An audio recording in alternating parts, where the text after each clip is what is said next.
So I start to talk about a little bit. Ready? Ready. Ready. Action.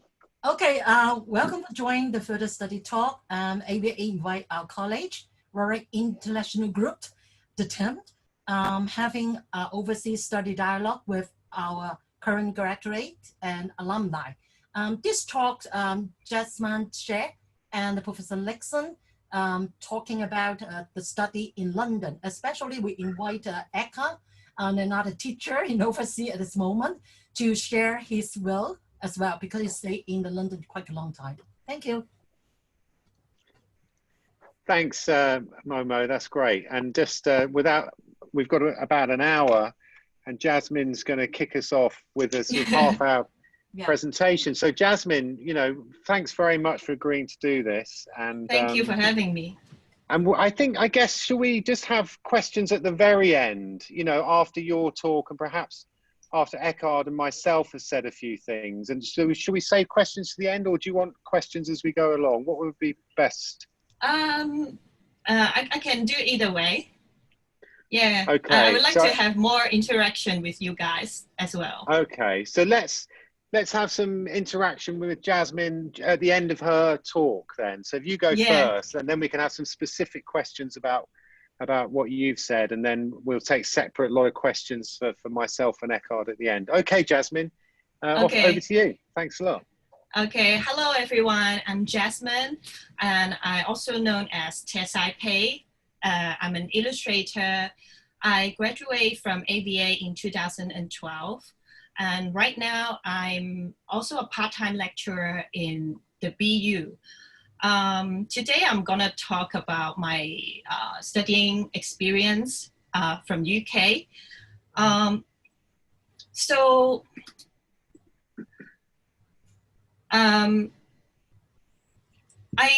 was, after I graduated, I worked as a visual merchandiser and graphic designer before I decided to go to London to get my master's degree.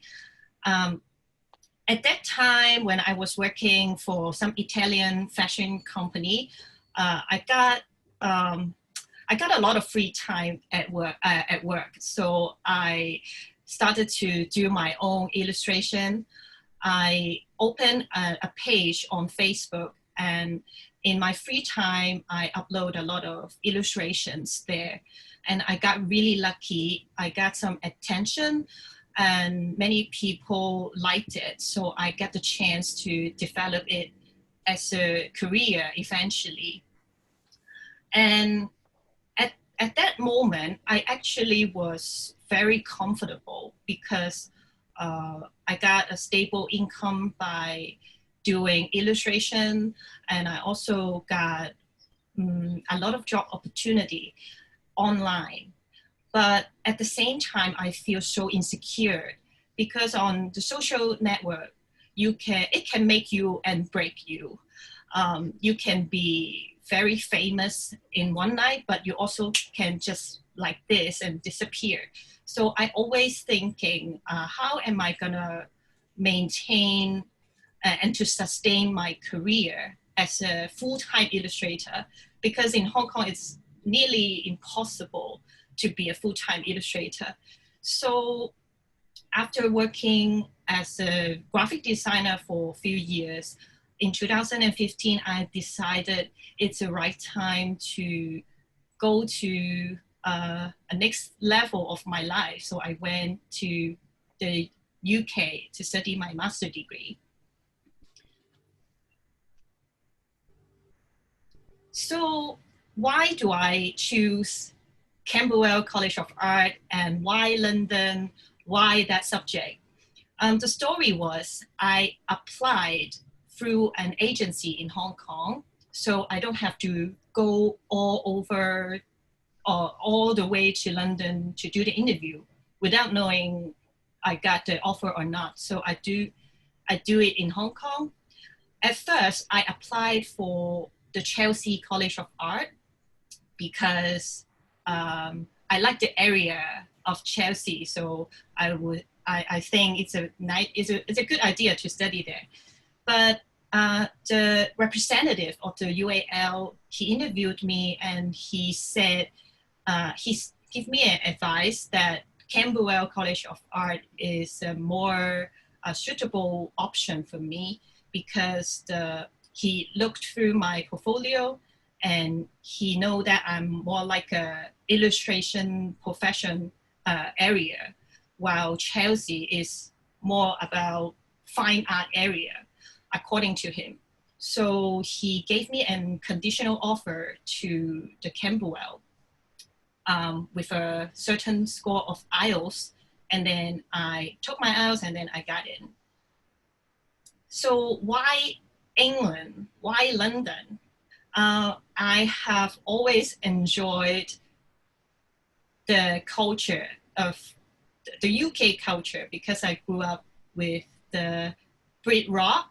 I like the bands. I like Oasis, Stone Roses, all those bands. So I always look into the lyrics and get an idea what England is like, what Liverpool is like, what Manchester is like.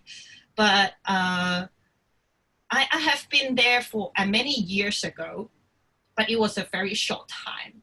I think it's not enough. I think I haven't seen her enough and know her enough. So when I saved up enough money, and the first country that comes into my mind is the UK. So I went there.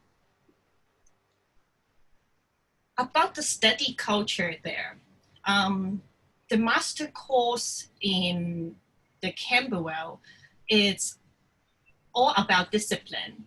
I would say there were not a lot of classes to attend. It's a very flexible schedule. In most days, we were assigned with some homework, and then we do our research. We come back with our final works, and we go back and have our critique section. The critique section for me is overwhelming because English is not my first language, so it was a nightmare for me to speak in front of a big class. But there are so many critique sessions we have to do. So I think I improved my English, and I got, it trained my presentation skill during the period. But one thing I have to say is the comments are always so nice. It was a big class, but everyone are so nice to each other. There are no mean comment or too harsh comment to each other, and very political correct, because I think it's not a very competitive environment.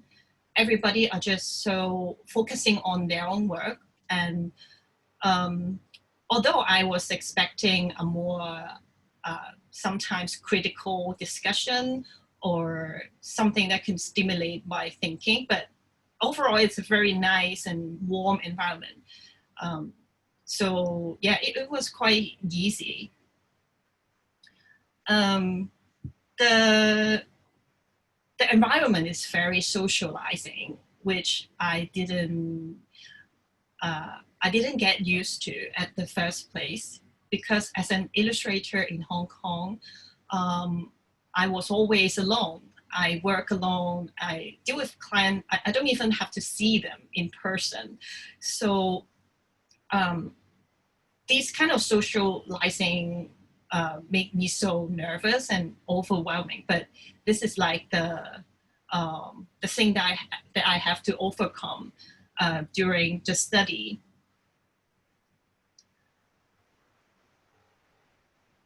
It's very stressful for me to talk to people because I'm quite an introvert, but the exchanging ideas, it's quite different from Hong Kong, because in Hong Kong, even though you're studying in your university, people are just minding their own business and exchanging ideas. It's like,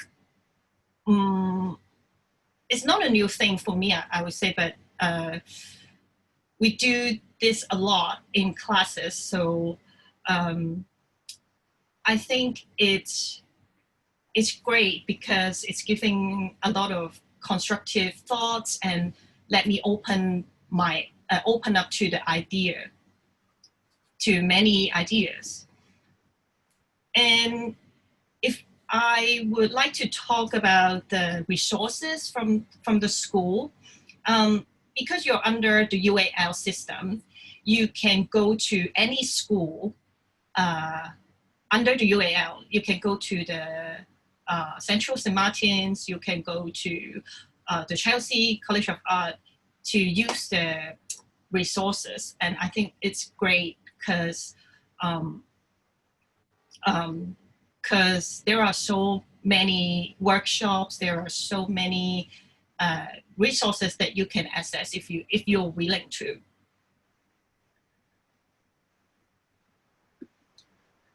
And let's talk about the living experience.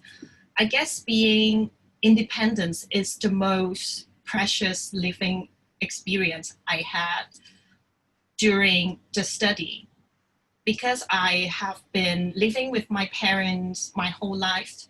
I was catered and being taken care of my whole life. It's the very first time I ever lived entirely by myself, and I have to deal with the tough problems my own.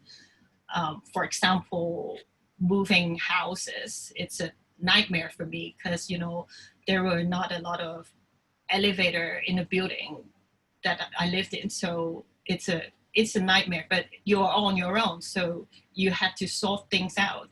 So I feel like I grew up so much faster than I was.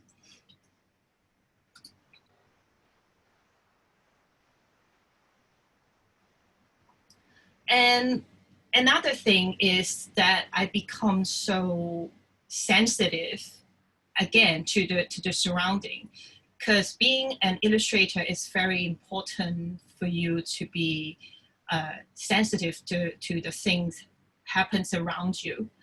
I have been working in Hong Kong as an illustrator a long time. Sometimes I feel I become less sensitive and become numb to a lot of interesting things.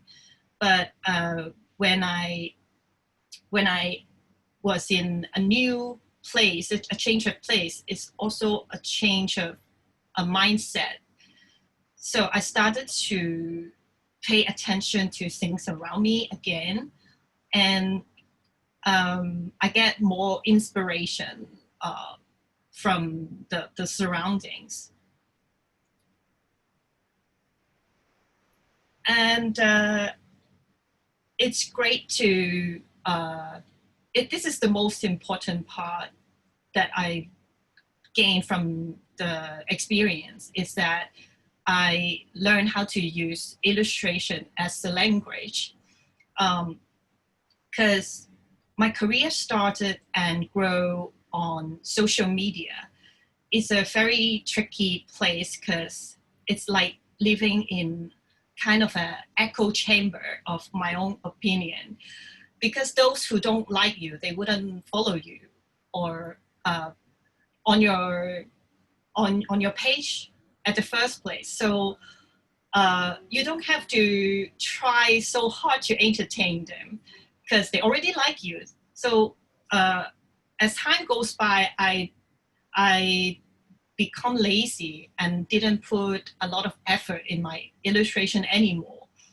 So I guess the problem is that how I can use illustration as a language to communicate with the audience from different background, or to those who didn't like you at the first place. Yeah, that's what I learned as an illustrator. about the money problem, I guess that's the most asked question when you are planning to go there. I was so lucky that during my stay, which is only 1 year in London, I got some freelance jobs from Hong Kong, so I can support my study and expenses. While some of my classmates, they were waitressing or working in a gallery. I think either way, you'll be fine because it's not as expensive as you might think, because Hong Kong is expensive enough. So if you get used, you can live in Hong Kong, you can live in the UK, so don't worry so much. And I would say, practically speaking, I think studying abroad is a worthy investment to make. It's life-changing. It changes how I see myself as an illustrator. I used to be quite satisfied with my status, with the followers, the likes that I got. But now I treat this profession more seriously because I know there are so much things to learn, and the knowledge the knowledge itself is not just about the techniques. Not that you not because you can have so proficient in your Procreate, your Photoshop, your illustration. It's not enough. It's not just about the technique itself, but it's a way to tell a story. It's really hard to learn this this is almost like a magic for me, and it's like a magic within you, and only through observation and constant practicing can master this magic. So yeah, I would say this is the best investment I made. Yeah, and yeah, that's pretty much my presentation. Jasmine, thank you. That was really interesting, and I love your work. You know, it's really nice to see such great work. And you know, I've got just a couple of observations, and then, you know, we'd really like our participants to just ask some questions. But the first thing is, you spoke about the self-directed study, and that's one of the things I've noticed. You know, Hong Kong, there's a lot of structure around the teaching of certain disciplines, and a lot of students who go to the postgraduate study in the UK who come from a very structured sort of course system. How did you overcome the self-directed nature of your postgraduate course, you know, and how did you occupy yourself with that? It was very hard at first because in Hong Kong, you are like, the teachers are feeding you, the schools are feeding you my whole life. So when you're in a Western kind of education system, it's all about the discipline, all about time management. So I really have to learn from my classmates because they're all some established illustrator in their country already.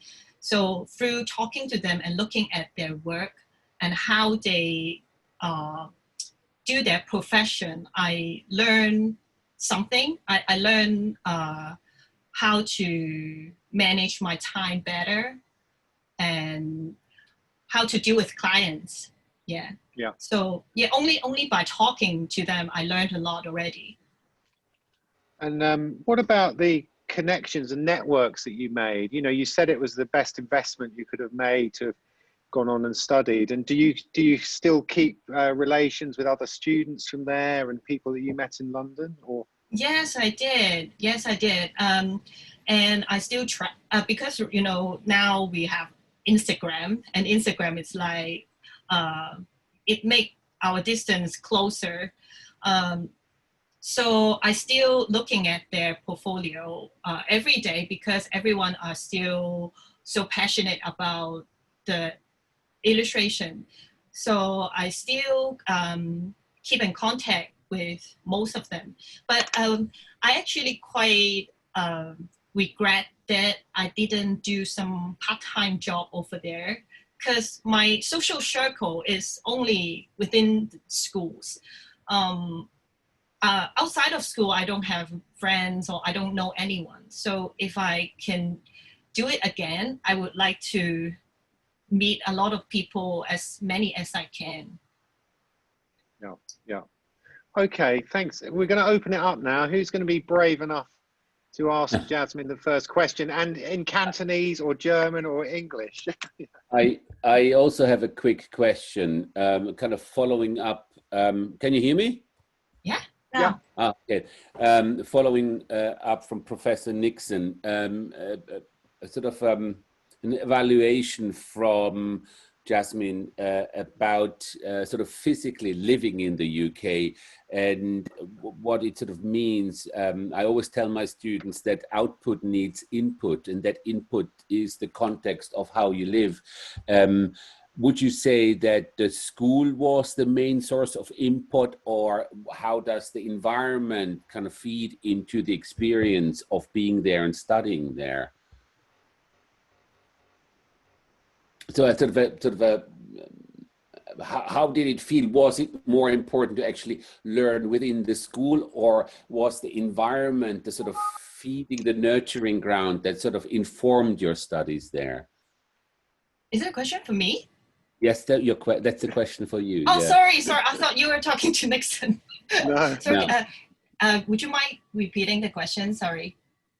I'm interested in when you look at the situation in Hong Kong, we have a very structured way of teaching, whereas in England, you're being kind of thrown in, and then you have to kind of figure out how you actually do it. And is that structure being fed only or solely within the school, or is the wider field, the wider environment as such, like just living in London, for a nurturing ground, a feeding ground that sort of informs your teaching? So saying, like, in particular also, I think for illustration, it's obviously quite important that if you want to produce output, you need input. Is the input solely coming from the school, or is it fed by the environment more general? Yeah, I guess it's from everywhere. You know, just walking on the street, I got a lot of inspiration.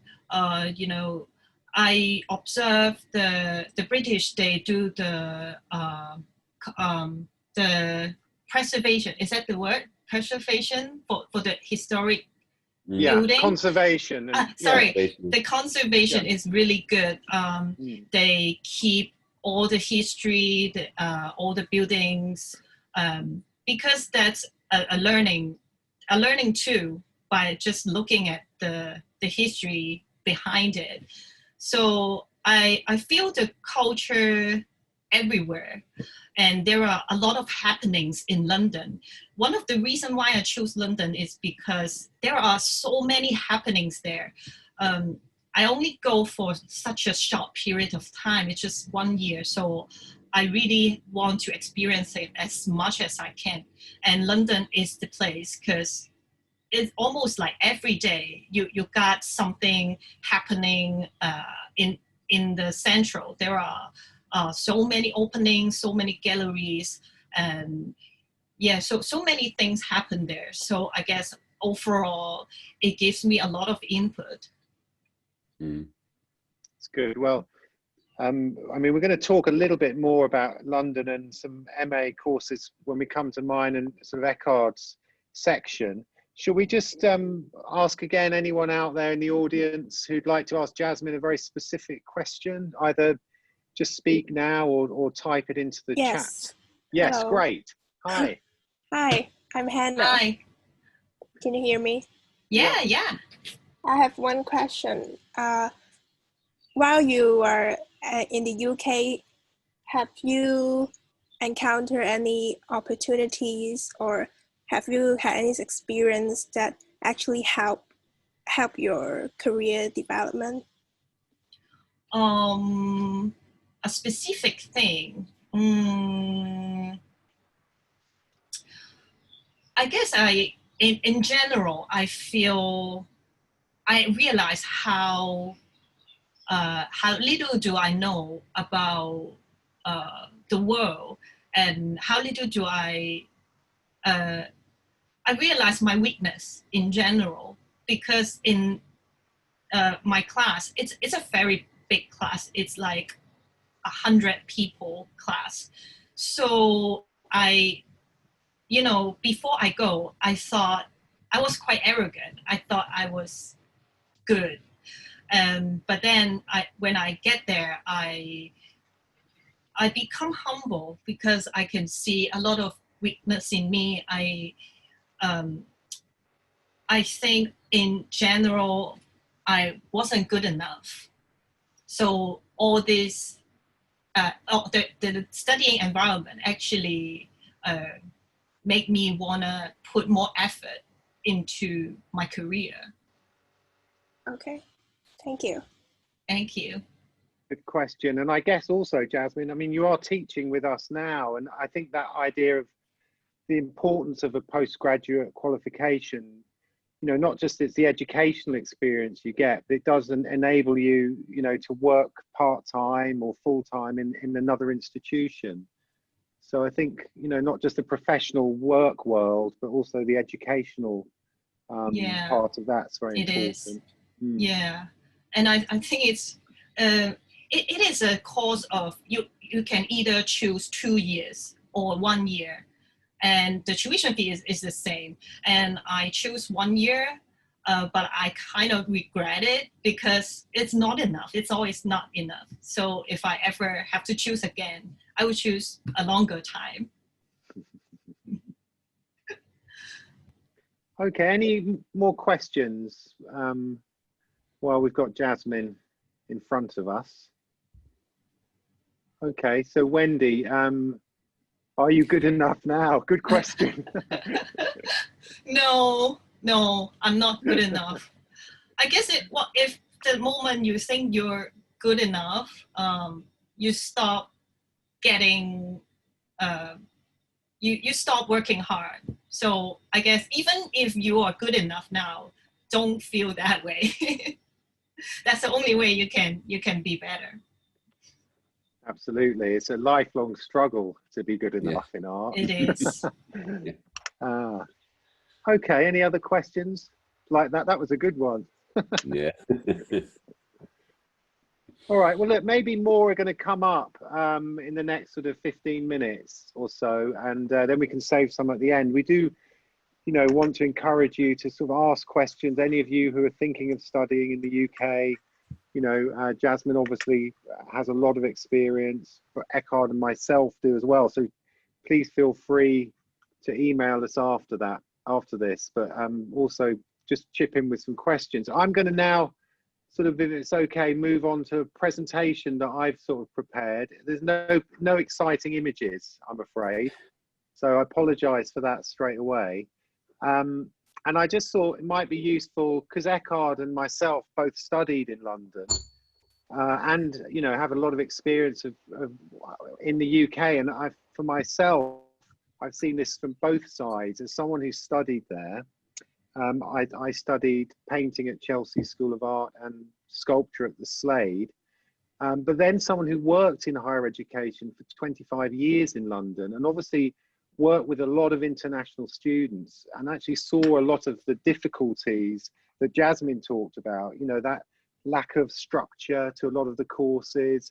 Also, the courses can be quite sort of short, the MA courses, 1 year to 2 years, and there were a lot of 1 year courses, and students would come from all over the world, and you know, it takes so long to get used to a city, and just as you're getting used to it, your course is sort of ending. And actually, you know, London's a very multicultural and diverse city, but it's also very segregated in many ways, so there's not a lot of integration, and I think that can be a problem. So I think, you know, what I would say is if any of you are thinking of going to the UK, do contact our alumni who've studied there, who can put you in touch with other people, who can sort of direct you a bit and help you settle into, you know, a destination that you might be going to. Okay, so Eckhard, do just chip in. I'll go through this slide by slide. There's only about 5 slides, and I've put in links in the following slides to some of the courses that I think you might be interested in. But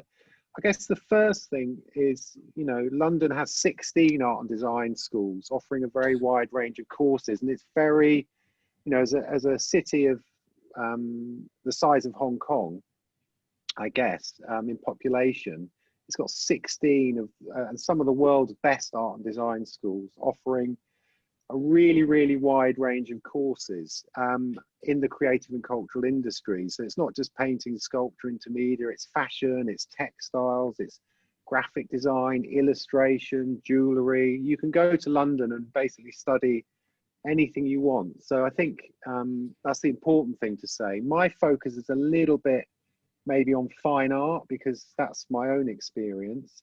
And I guess from those 16, I picked out sort of 4 or 5 art schools which are considered to be the best, and ones which we actually have at AVA very close relationships with.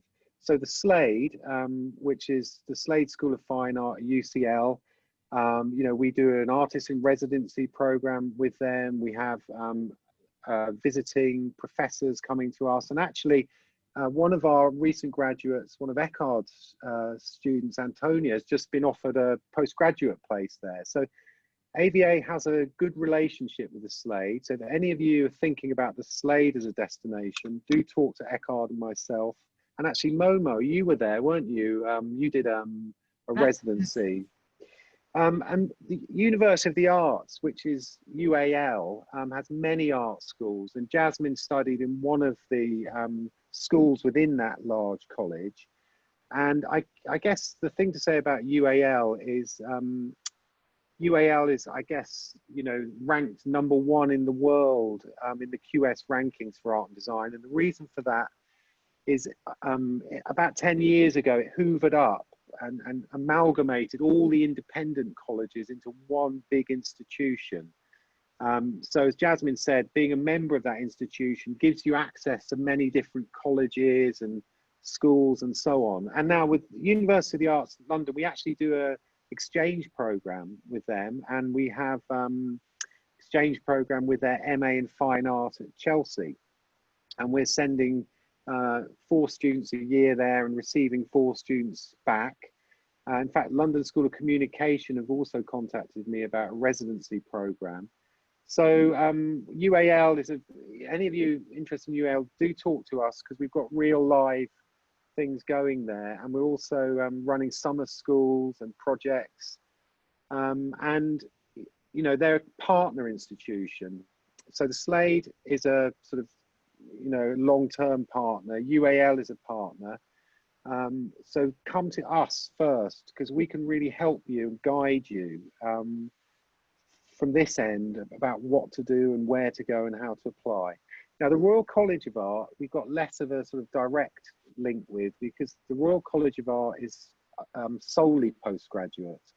And I guess it's best known really for design, but it has a really amazing printmaking postgraduate course. And Angie Chan, who's our printmaking tutor, studied at the Royal College in printmaking, and this really would be very, very helpful for anyone wanting to study there. And I have to say, I think the printmaking course at the Royal College of Art is one of the best fine art courses, even though it's labelled as printmaking. It's very broad and very diverse. And the other 2 that I think that, you know, you should look at in terms of London are Goldsmiths, which has a lot more courses in the sort of arts/humanities area, as well as the traditional studio-based courses, but it has a lot more about art and philosophy and art and critical theory. And then Kingston School of Art, which has, you know, which was where I was before, and obviously we've got a partnership with Kingston. It's one of London's few remaining independent art schools, and it's got a very broad range of programs, including fine art, and in fact a very good illustration program, one of the best in the UK actually. And Angie Chan was also a student, actually of not of mine because I taught fine art, but she was a student at the university. So I think Kingston School of Art, if you're thinking about illustration, graphic design, I think UAL, if you're thinking of that whole range, and I think the Slade or the Royal College, perhaps if you're thinking more along the fine art route.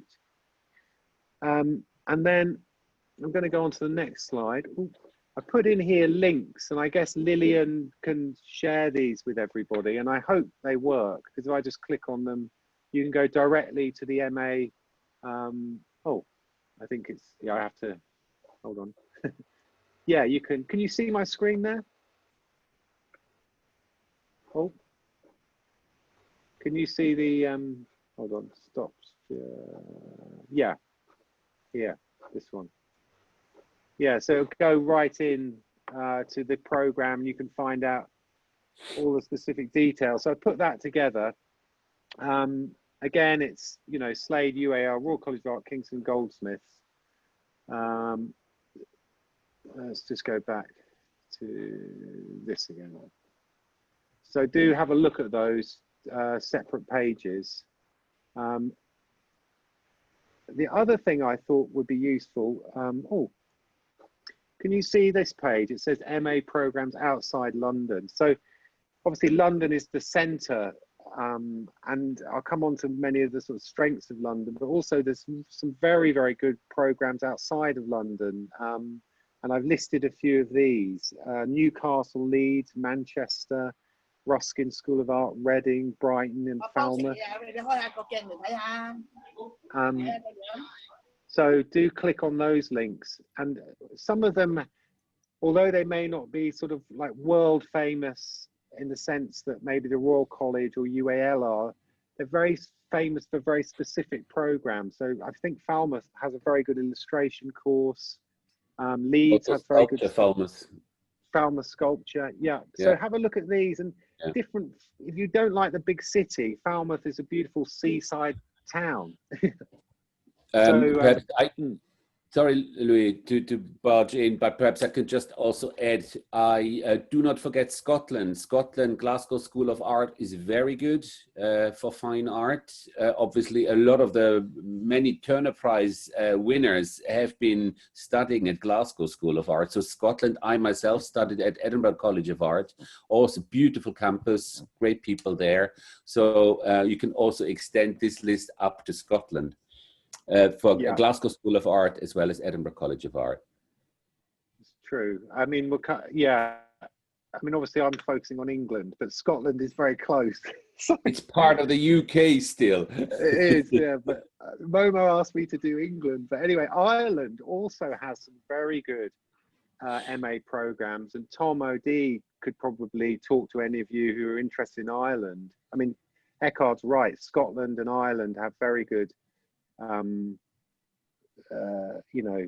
art schools. How much does it cost? Now, Jasmine said if you can survive in Hong Kong, then you can survive in London. I guess she's right there. Hong Kong is the most expensive city in the world, and London is, I guess, in the top 10 now, or 15.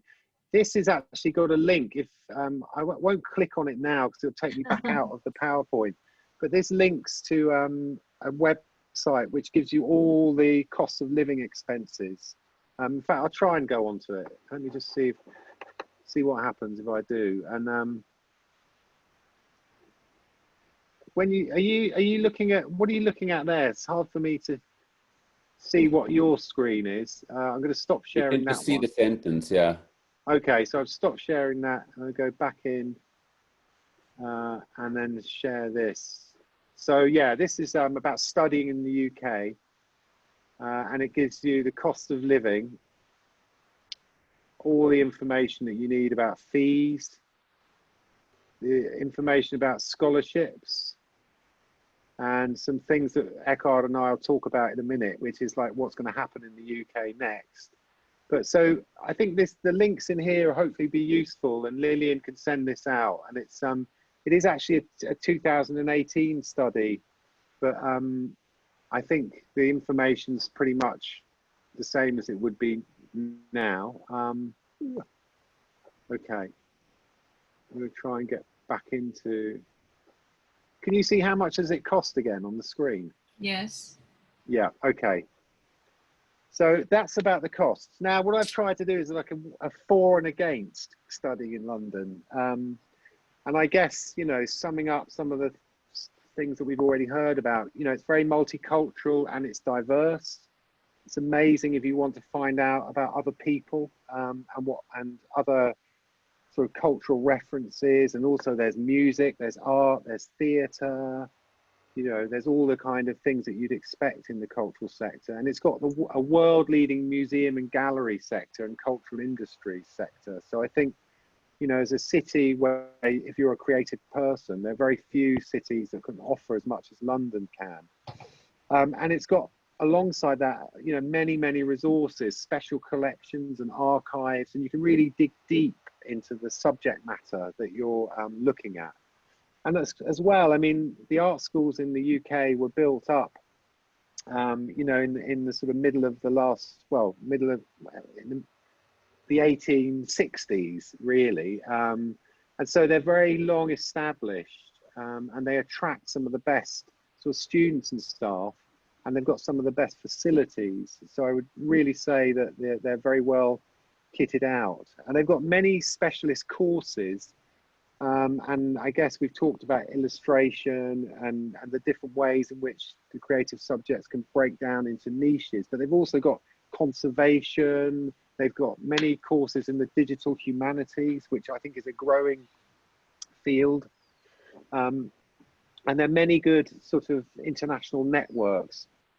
And UK, a bit like Hong Kong, is very well geographically located to sort of for ease of access and travel to Europe and to America. So I think it's, you know, I mean, there are other reasons for, but I've just tried to sum up a few. And against, you know, why not to study there? I think Brexit is a big factor. I mean, it's one of the factors I left the UK, is because England, or the UK, is no longer part of Europe.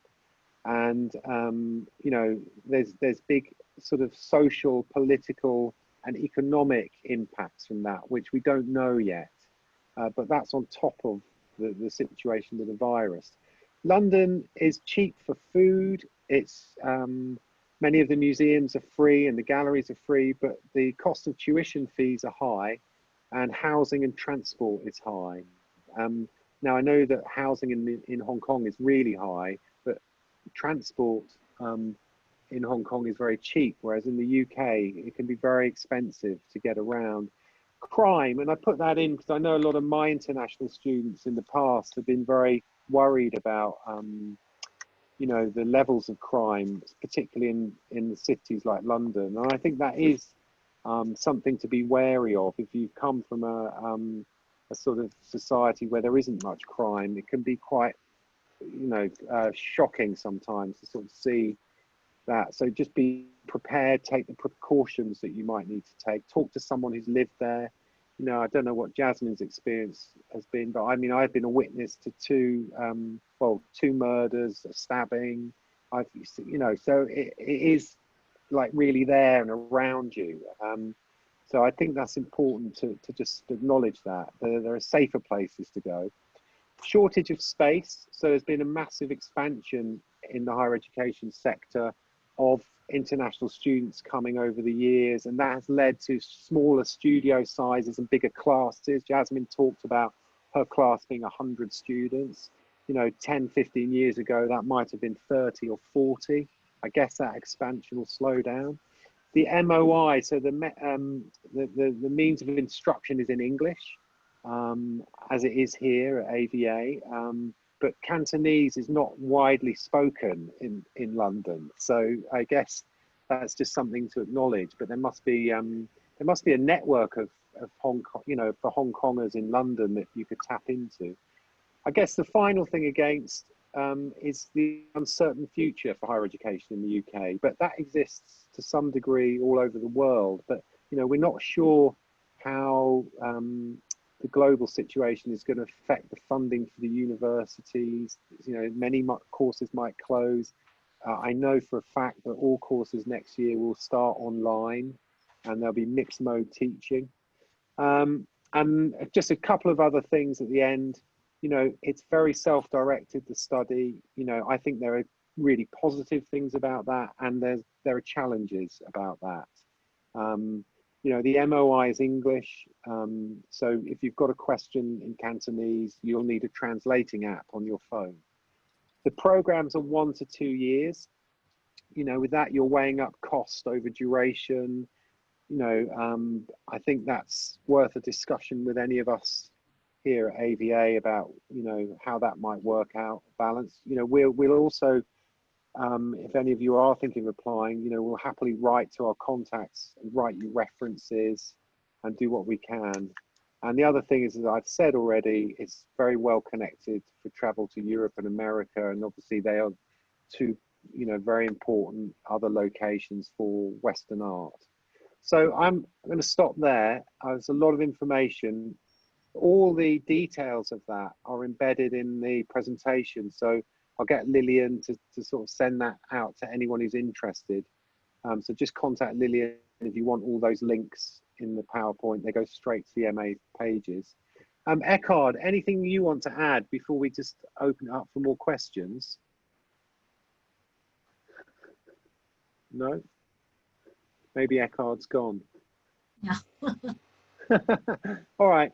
Let's open it up for more questions then about any of that. I know I went through it very fast, but I wanted to give you a lot of information. Would I study in London? Oh look. Here we've got some questions. Right, Jasmine, there's a question here. What do you think was the key point that enabled you as an illustrator to show your works in a gallery? That's a question there. I think in my study in Hong Kong, I think the creative subject overemphasize of the creativity, but sometimes we neglect the fundamental thing, which is the aesthetic and the basic compose of a picture. I observed some of my students, they also have this problem. They only put an eye on the whole story or the idea or the creativity of the work, but they didn't execute it well. So I guess I have the same problem too. I have a lot of stories want to tell. I can't wait to publish them online because it's really fast online. You can get like in a short period of time, but it also wash away once people look into other stories.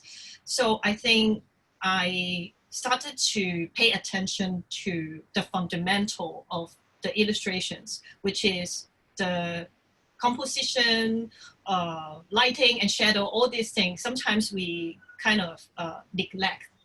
So I would say paying attention to the details and work on the basic element.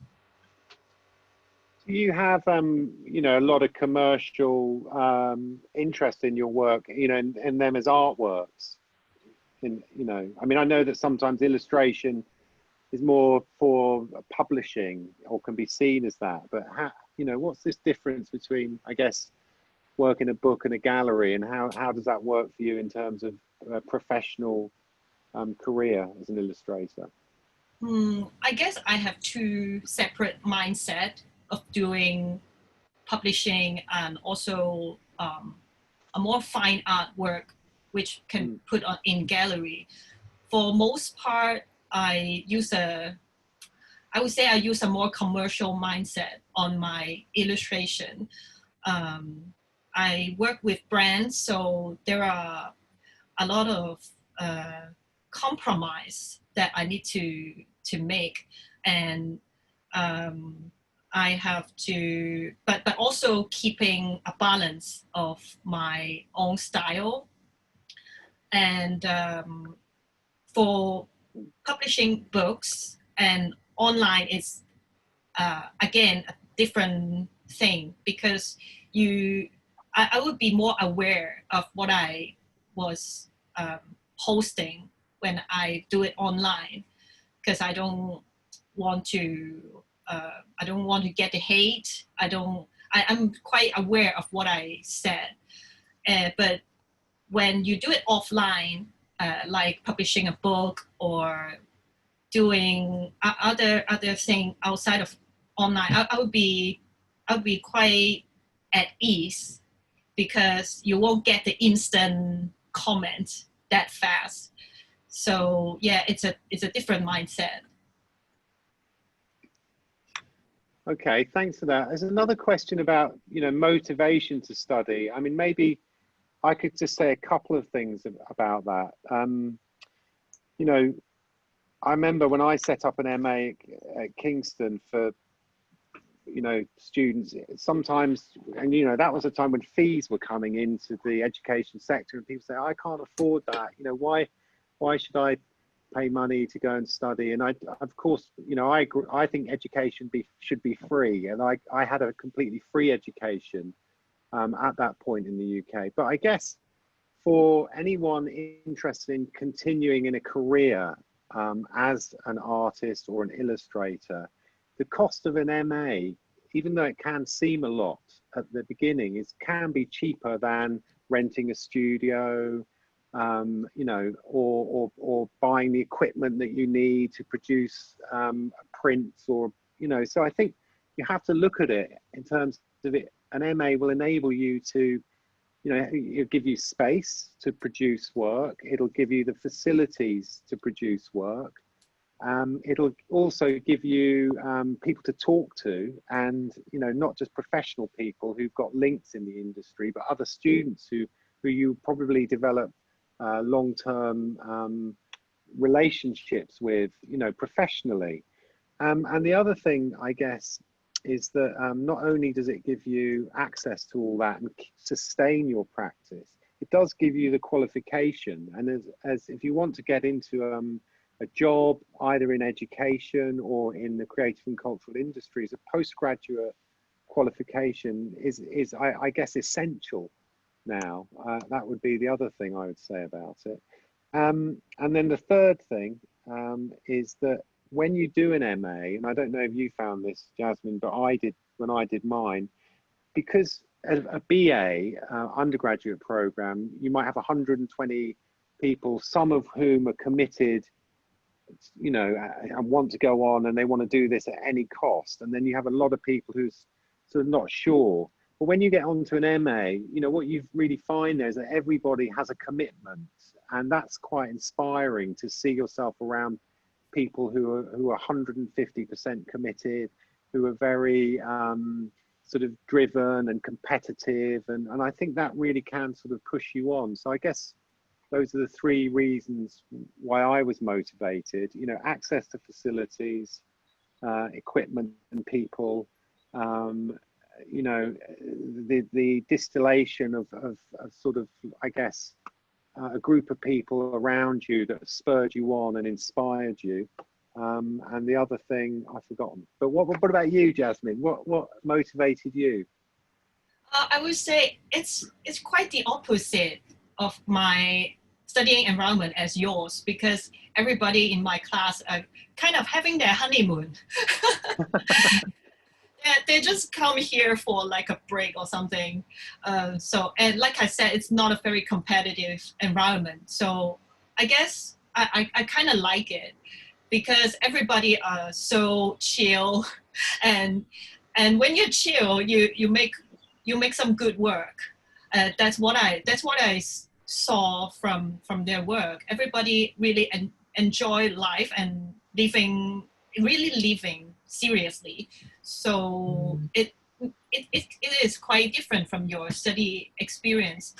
But what motivates me is that it's actually out of some realistic reason, because I know a master degree in Hong Kong is very good for your career. So, and I only sacrifice 1 year to do it. And I think it's quite a good investment to do. So I think this is what motivates me the most. Good. We've got another question here about job opportunities, especially for ceramics and sculpture. Actually, it's a shame Eckhard's not here, because obviously there's a lot of professional artists and artist studios, and a lot of my students in London would go and work as assistants for artists. And I mean, some of my students worked for Anthony Caro before he died, Martin Creed, Gavin Turk, Damien Hirst, you know, so they all went out and got jobs with artists producing their work. And I think there's that side of it. So the artist assistants work. There's also a lot of skills you learn through art education that can be sort of broadly applied in sort of design field.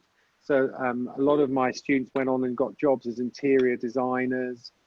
They set up businesses as, you know, film editors. You know, really, I think the thing about an arts education is it gears you up with a certain set of skills, which are often quite unique, and also an approach to problem solving that many people don't have. And I think there are many job opportunities. We've got another question about job opportunities as an illustrator from Hong Kong to UK. Jasmine, do you want to take that one? Yeah. So, yeah. I think the illustration industry in London is very good. A lot of people do their independent publishing, and also the screen printing and the risograph are everywhere. And there are a lot of markets and small exhibition that people find a group of friends to do. So, but I did some of them in the market too. But I would say because I based in Hong Kong, I saw the opportunity in Hong Kong that I can see it's a lot as well. As long as you're willing to develop your illustration career, like just building up your portfolio, I guess you will be fine. The demand are huge. There's just on to add to that, you know, there's a huge publishing industry in London, and a lot of illustrators, you know, go and work directly in that publishing industry, as you said. Also, there's a lot of international book fairs and platforms for disseminating and selling bookworks. So I think for publishing graphic design, books and illustration, it's very well established. Do you ever want to go, oh look, Wendy's just said, hope it's not off topic. In the field of art administration curation, would it be hugely competitive in the job market in the UK? Yes, many of them could only, that's a very good question. And I think you've answered it yourself, really. There's a lot of courses, especially at places like UAL, that are looking at preparing people for jobs in the creative sector. So I guess that's heritage, the museums, curation, as you've mentioned. And the thing is, while the educational provision is expanding, and a lot of international students are coming to London to study that, because in London, as I say, we've got all these great museums and galleries and heritage sites. The problem is funding for those museums and galleries and heritage sites is decreasing all the time. So the jobs are shrinking in the UK. However, you know, being in Hong Kong and talking to people at West Kowloon or Tai Kwun or wherever, they're crying out for people who are trained in the UK in arts administration jobs to come to Hong Kong and work, because whenever they try and employ people in the sector here, they're having to recruit people, you know, not from Hong Kong, because they can't find the expertise. So I actually think if you were interested in working in the creative and cultural industries at a level that isn't, I mean, look, when I left art school, I was a painter and decorator. for 5 years. I've done internships. I've done all the sort of jobs that you have to do when you leave art school. But if you keep making your work and you keep building your networks, eventually, you know, you can twist and turn things to your advantage. But I think Hong Kong is definitely crying out for people who are trained in conservation, trained in curation, and trained in arts administration. And, you know, they're investing billions of dollars in that here. And, you know, certainly there are opportunities in Hong Kong. And while Hong Kong is expanding the creative and cultural sector, the UK is shrinking its own, and there's real problems with funding. So I guess if you trained in the UK, the chance of getting a job there would be slim, but your chances of getting a job outside of, outside of the UK would be high. I hope that answers the question. Any other questions? I think we're running out of, well, we've actually run out of our hour. Can we have a final question? Who's going to be brave enough to ask a final question? No? All right. Well, Jasmine, I want to thank you so much for sharing your experiences and, you know, showing such great work. And I'm so pleased that you're working with us here. Great to have you on board. And Momo, I'll hand back to you now. Yeah, thank you, Nixon and Jasmine. So we talk about the education, further educations in London. Actually, we can, if people really interested, we can provide a teacher to talk about the Manchester in the future. And somehow I find some graduate, they graduate in Germany or another country in North Europe. But actually, when they come back to Hong Kong, or they directly to working in Singapore. So have a global mind and global experience is quite important. Okay. So don't forget about on Thursday, same time, we invite Xu Mei. She's an architect and she owns her architect company in San Francisco. Well, you know, that after that, she lived in there quite a long time. And I graduate in institutions of California of art. So we will talk about the study in USA. So give you some tips. Okay, thank you. Bye. Thank you. Bye. Bye. Thank you.